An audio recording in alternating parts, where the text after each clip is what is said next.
Hello বন্ধুরা, আমরা সকলেই ছোটবেলায় খাতা কলম নিয়ে লসাগু করা শিখেছি।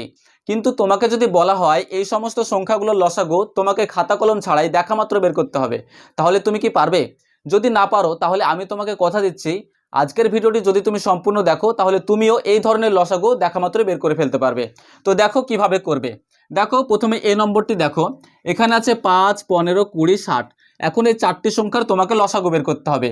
তো কি করে করবে দেখো, তুমি সর্বপ্রথমে দেখবে যে এই চারটি সংখ্যার মধ্যে সবথেকে বড় সংখ্যা কি আছে। তো দেখো এখানে সবথেকে বড় সংখ্যা আছে কত, 60। তো 60-এর নিচে আমরা আন্ডারলাইন করব, ঠিক আছে। তো এবারে আমরা দেখব যে যে সমস্ত ছোট সংখ্যাগুলো আছে সেই ছোট সংখ্যাগুলো দিয়ে বড় সংখ্যাটিকে ভাগ যায় কিনা বা বিভাজ্য হয় কিনা। যেমন ধরো এখানে 5 আছে, তো আমরা দেখব 5 দিয়ে 60কে ভাগ যাবে কিনা। তো দেখো আমরা যদি 5-এর ঘরে নামতা পড়ি তাহলে দেখো 5 12 কত হয়, 5 12 60। তার মানে 5 দিয়ে 60কে ভাগ যাবে বা বিভাজ্য হবে। তাই আমরা কি করব, যেহেতু 5 দিয়ে 60কে ভাগ যায় তার জন্য আমরা 5টাকে কেটে দিব, ঠিক আছে। এবারে দেখবো বাকি সংখ্যাগুলোতে ভাগ যাবে কিনা। দেখো এখানে আছে 15, তো আমরা দেখো 15 দিয়ে 60কে ভাগ যাবে কিনা। তো আমরা যদি 15 দিয়ে করি তাহলে দেখো 4 15 কত হয়, 4 15 60। তার মানে 15 দিয়ে 60কে ভাগ যাচ্ছে বা বিভাজ্য হচ্ছে। তাহলে আমরা কি করব, আমরা 15কেও কেটে দিব, ঠিক আছে। এবারে বাকি থাকছে 20। এবারে দেখো 20 দিয়ে 60কে ভাগ যাচ্ছে কিনা। তো দেখো আমরা জানি 3 20 কত হয়, 3 20 60। তার মানে 20 দিয়েও 60কে বিভাজ্য হচ্ছে বা ভাগ যাচ্ছে। তাহলে 20টাকেও আমরা কেটে দিব, ঠিক আছে। তো দেখো 60টাকে তিনটে সংখ্যা দিয়ে কি হচ্ছে, বিভাজ্য হচ্ছে, তাই না।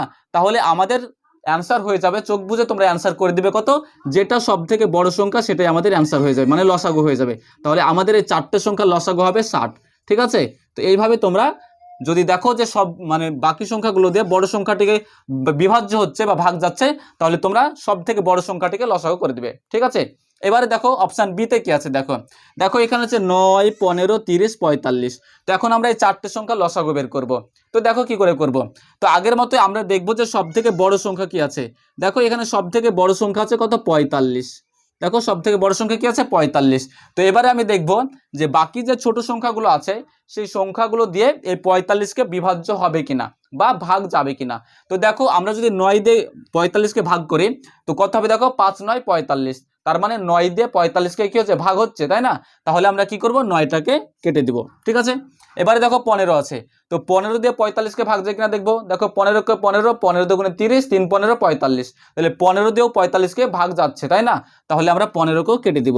এবারে দেখো 30 পড়ে আছে, তো 30 দিয়ে কি 45কে বিভাজ্য হয়। দেখো 30 কে 30, 30 দুগুণে 60। তাহলে 60 বড় হয়ে যাচ্ছে কিন্তু 45 পাওয়া যাচ্ছে না, মানে 30 দিয়ে 45কে বিভাজ্য হবে না, ঠিক আছে। তো এবার আমরা কি করব দেখো, তাহলে 30 দিয়ে যেহেতু 45কে বিভাজ্য হচ্ছে না, এবার আমরা কি করব, এই যে 45 আছে 45-এর আমরা নামতা ভাঙবো, ঠিক আছে। তো দেখো কি হবে, যদি আমরা 45-এর নামতা ভাঙি কত হবে, 45 থেকে 45, তারপর 45 দুগুণে কত হবে, 45 দুগুণে কত হবে 90, তাই না।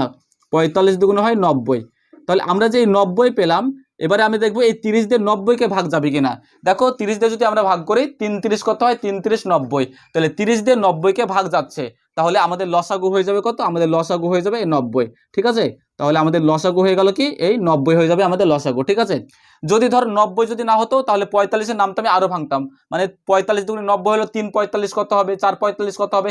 এভাবে আমি দেখবো যে কত আসছে, দিয়ে দেখবো যে এটা দিয়ে সেটাকে ভাগ যাচ্ছে কিনা। যদি ভাগ যায় তাহলে সেটা হবে অ্যান্সার, ঠিক আছে। তো এখানে আমরা 90 পেলাম, 90কে 30 দিয়ে ভাগ যাচ্ছে, তাই আমাদের লসাগু হয়ে যাবে 90। তো আশা করি বুঝতে পেরেছো। এবারে দেখো সি নম্বরে কি আছে। দেখো সি নম্বরে আছে 6 14 11 42। এটাকে আমরা কি করে করব, দেখো আগের মতোই আমরা দেখবো যে এখানে সব থেকে বড় সংখ্যা কি আছে। দেখো এখানে সব থেকে বড় সংখ্যা আছে 42, তাই তো। তাহলে আমরা 42-এর নিচে দাগ দিব। এবারে দেখবো যে যে সমস্ত ছোট সংখ্যা আছে সেগুলো দিয়ে 42কে ভাগ যায় কিনা। দেখো প্রথমে 6 আছে, তো 6 দিয়ে কি 42কে ভাগ যায়। দেখো 6 7 দিয়ে কত হয়, 6 7 42, তাই না। তাহলে 6 দিয়ে 42কে কি ভাগ যায় বা বিভাজ্য হয়। তাহলে 6টাকে আমরা কি করব, কেটে দিব, ঠিক আছে। এবারে দেখবো 14, 14 দিয়ে কি 42কে ভাগ যায়। দেখো 14 কে 14, 14 দুগুণে 28, 3 14 কত হয় 42। তার মানে 14 দিয়ে 42কেও কি হয়, বিভাজ্য হয়। তাহলে 14কেও আমরা কেটে দিব, ঠিক আছে। এবারে দেখো 11 পড়ে আছে, তো 11 দিয়ে কি 42কে বিভাজ্য হয়। দেখো 11 দিয়ে কিন্তু 42কে বিভাজ্য হয় না, কারণ দেখো 3 11 33, 4 11 44, কিন্তু 42কে কিন্তু পাওয়া যাচ্ছে না, তাই না। তাহলে 11 দিয়ে 42কে বিভাজ্য হচ্ছে না। এবারে আমরা কি করব, দেখো আগে কি করেছিলাম, যে এখানে 45কে 30 দিয়ে বিভাজ্য হচ্ছিল না, 45-এর ঘরে নামতা ভাঙছিলাম, তাই না। কিন্তু এখানে আমাদের নামতা ভাঙার দরকার নেই, কারণটা হচ্ছে এখানে যে সংখ্যাটা আছে এটা হচ্ছে মৌলিক সংখ্যা। 11 একটা মৌলিক সংখ্যা, তোমরা জানো আশা করি। তো যেহেতু এটা মৌলিক সংখ্যা, তাই আমাদেরকে আর 42-এর নামতা ভাঙার কোনো দরকার নেই। এই 11 আর 42-কে তোমরা ডাইরেক্ট গুণ করে দাও, তাহলে মানে তোমাদের লসাগু বের হয়ে যাবে। তাহলে 11 আর 42 যদি লসাগু করো কত হবে? দেখো 11 আর 42 লসাগু করলে হবে কত? 462 হবে, 462। তাহলে আমাদের লসাগু হয়ে যাবে কত? 462। ঠিক আছে? তো তোমরা এইভাবে লসাগুগুলো করবে, তাহলে তোমরা দেখা মাত্রই মানে বের করবে, অ্যান্সার বের করতে পারবে। তো দেখো ডি নম্বরে কি আছে, দেখো 3, 5, 15, 45। তো এই চারটি সংখ্যা লসাগু বের করতে হবে। তো এটার অ্যান্সার আমি করব না, এটার অ্যান্সার তোমরাই করবে। তোমরা যদি বুঝতে পারো তাহলে অবশ্যই এই লসাগুটার অ্যান্সার তোমরা আমাকে বের করে দেখাও। ঠিক আছে?